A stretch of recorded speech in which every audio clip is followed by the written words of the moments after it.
जैसे जैसे बिहार का इलेक्शन पास आता जा रहा है वैसे वैसे पीआर टीम दोनों ही पार्टीज की स्ट्रांग होती जा रही है। एक तरफ इंडी ब्लॉक की अगर आप बात करेंगे तो वो भी निशाना साधे एनडीए की तरफ, और दूसरे और अगर आप एनडीए की बात करेंगे तो उन्होंने भी इंडी ब्लॉक की तरफ निशाना साधा हुआ है।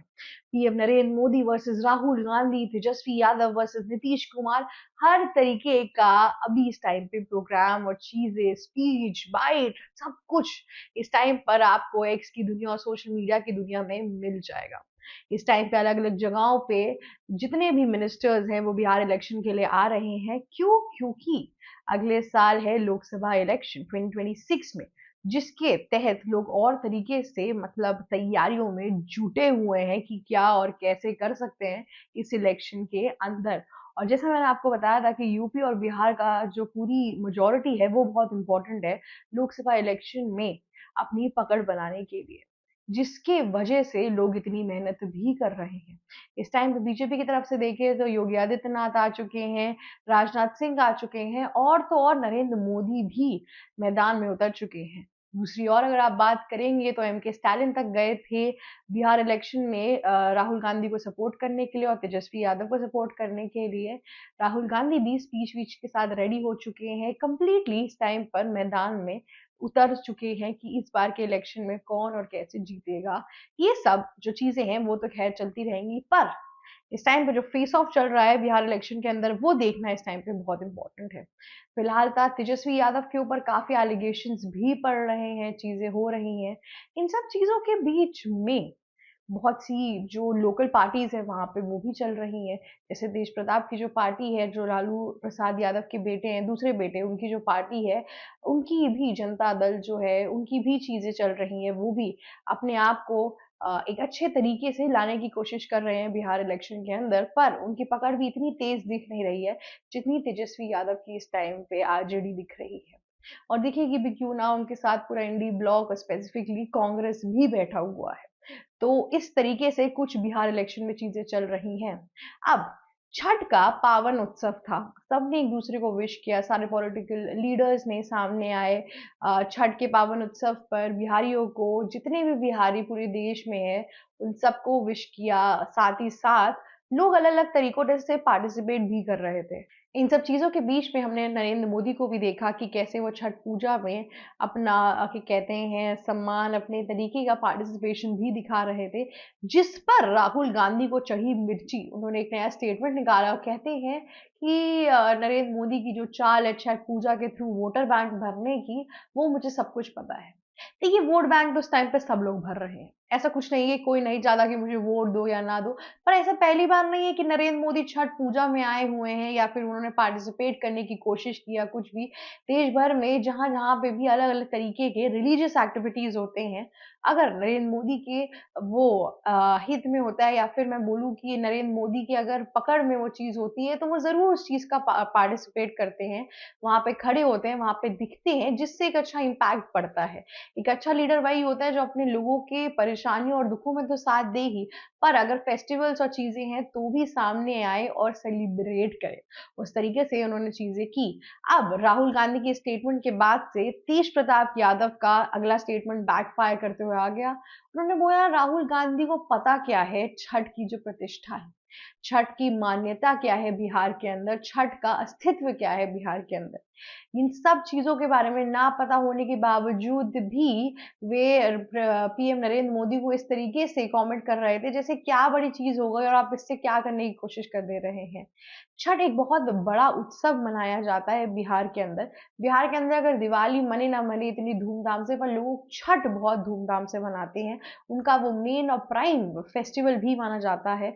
अब तो सिर्फ ये आपके इंडिया में ही नहीं, ऑल ओवर द वर्ल्ड दिखाई देता है, लोग हर जगहों पे सेलिब्रेट करते हैं। पर क्योंकि बिहार का पावन उत्सव था, छठ पूजा थी, बस ये बहुत अच्छा टाइम था लोगों से वोट अपने तरफ लेने का, जो दोनों पार्टी ने बखूबी लेने की कोशिश की। पर इस जगह पे नरेंद्र मोदी जी ने एक बाजी मार ली और राहुल गांधी पीछे रह गए। राहुल गांधी को इतना ही था तो खुद क्यों नहीं उनके दिमाग में आया कि चलो जाके लोगों से मिलते हैं, पार्टिसिपेट करते हैं। क्या आप ऑपोजिशन में सिर्फ निंदा करने के लिए आए हैं? क्या लोग सिर्फ यही सुने कि बीजेपी ने क्या खराब किया, इसने क्या खराब किया, उसने क्या खराब किया? लोग तो ये भी देखना चाहते हैं ना कि कौन-सा नेता है जो हमसे हमारा हाल-चाल पूछने आता है।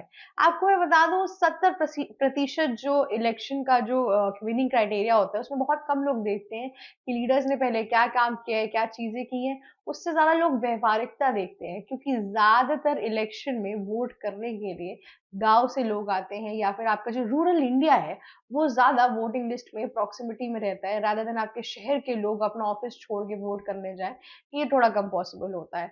तो ये जो है ये लोग वोटर बैंक भरते हैं और जिसमें ये लोग एक चीज़ बस देखते हैं एंड में कि कौन-सा लीडर उनके साथ कितना देर खड़ा रहा, कितना देर उसने बात करने की कोशिश की, क्या करने की कोशिश की, इसीलिए एंड का जो रोड शो है वो बहुत इम्पोर्टेंट होता है। लोग गाँव-गाँव में जाते हैं, शोज़ करते हैं, चीज़ें होती हैं, वादे करते हैं और ये सब चीज़ें कंटिन्यूड उसमें चलती हैं। अब जो राहुल गांधी का ये पूरा स्टेटमेंट आया, ये जो जिस हिसाब से उनका रिएक्शन था पीएम मोदी के ऊपर और उनकी चीज़ों के ऊपर, ये एक तरीके से बहुत डिस्टर्बिंग लगा क्योंकि आपको तो किसी ने रोका नहीं था कि आप छठ पूजा में जाकर सेलिब्रेट ना करें। ये बहुत लोगों को डिसरिस्पेक्टफुल लगा क्योंकि उनको ऐसा लगा कि छठ पूजा को भी अपने पॉलिटिक्स का एक पार्ट बनाने की कोशिश कर रहे हैं। छठ पूजा की जो मान्यताएँ हैं, जो पावन है, पावन जो तरीके से उसको रखा गया है उस पूजा को, उस पे सवाल उठ रहे हैं कि वो पॉलिटिक्स में यूज़ हो रहा है, जिसकी वजह से बिहार की जनता राहुल गांधी से काफ़ी खफ़ा होते हुए भी दिखाई दी। क्योंकि किसी को भी कुछ भी आप कह लो पर उनके रिलीजियस चीज़ों पे अगर आप सवाल उठाना शुरू कर देते हो और चीज़ें करते हो, तो उससे उनको प्रॉब्लम होती है, ये एक फैक्ट है। तेज प्रताप यादव यहाँ पर नहीं रुके, उन्होंने और भी बहुत से स्टेटमेंट्स दिए कि राहुल गांधी को ऐसे नहीं पता, वैसे नहीं पता, जिसके बाद से राहुल गांधी काउंटर तो देने आए पर एज़ सच कोई काउंटर दे ही नहीं पाए। क्योंकि ये सब कुछ जो ये सब जो चीज़ें हो रही थी वो उनके काउंटर से बहुत परे चीज़ थी, जिसका उनके पास कोई आंसर नहीं था। शायद इसीलिए इस टाइम अगर आप देखेंगे इलेक्शंस के अंदर चीज़ें कैसे-कैसे बदल रही हैं। अभी आप देखते होंगे कि कैसे योगी जी जब सिवान और इन सब जगहों पर गए और उन्होंने क्या कहते हैं स्पीचेस दी तो बिहार की जो जनता थी वो पागल ही हो गई। बिहार की जनता को बहुत पसंद आए क्या कहते हैं योगी जी उनको उनको भी एक लीडर ऐसा चाहिए जिसका नेतृत्व ऐसा हो, चीज़ें वैसी हों और जिस तरीके से उनको एनकरेजमेंट मिली वहाँ के लोगों के साथ, उसके बाद से अब सोचिए जब वे यूपी में आएँगे, यूपी के इलेक्शन में खड़े होंगे और यूपी की चीज़ें होंगी, तो किस हिसाब से यूपी वाले उस चीज़ पे रिएक्ट करेंगे। पिछले टाइम में योगी आदित्यनाथ की जो रिस्पॉन्स है लोगों की तरफ से वो काफ़ी अच्छा रहा है। बाबा की जो विश्वास दिलाने वाली जो एक खूबी है, वो बहुत निखार के उनके टेन्योर में, उनके कार्यकाल में सामने आई है। लोग आजकल चैन की नींद सो पाते हैं, उनके कहने का ये एक मतलब है कि वो चैन की नींद सो पाते हैं क्योंकि बाबा क्या कहते हैं इस टाइम पर यूपी की देखभाल कर रहे हैं। पेट्रोलिंग हो रही है, चीज़ें हो रही हैं जिसकी वजह से काफ़ी हद तक अच्छा भी माहौल हो गया है। लेकिन ये सब जो स्टेटमेंट्स आते हैं राहुल गांधी की तरफ से, इन लोगों की तरफ से, ये काफ़ी डिस्टर्बिंग भी हो जाता है। तेज प्रताप का जो पूरा वो था स्टैंडर्ड था और चीज़ों में एक स्टैंड था, वो भी एक बहुत उम्दा चीज़ आपको देखने को मिलेगी इस इलेक्शन के अंदर। बिहार इलेक्शन में बहुत से टर्नओवर्स आने वाले हैं, बहुत से लोग अपनी पार्टीज़ बदल रहे हैं, चीज़ें हो रही हैं। एंड में इतने लोग जो बचे हैं, अब इसमें से देखते हैं कि वोटिंग जब खुलेगी, वोटिंग जब शुरू होगी तो इस बार सत्ता किसके हाथों में होगी? ऑपोज़िशन में भी कौन कितने बहुमत से सरकार बना पाएगा, ये भी देखना बहुत इम्पोर्टेंट रहेगा। इस बार सब कुछ एकदम ही ट्विस्टेड भी हो सकता है। अगर आप देखेंगे तो आपके तेजस्वी ने इस टाइम पर काफ़ी हद तक एक स्टैंड बना के रखा हुआ है। आरजेडी का जो पूरा अस्तित्व है आरजेडी का जो पूरा अस्तित्व है इस टाइम पर बिहार इलेक्शन के अंदर उसको पकड़ के रखा है। दूसरी ओर अगर आप इंडिया अलायंस को देखेंगे वो चीज़ें हैं तो उनके पास लेकिन इस टाइम पे इंडिया अलायंस ने काफ़ी हद तक काम किया है।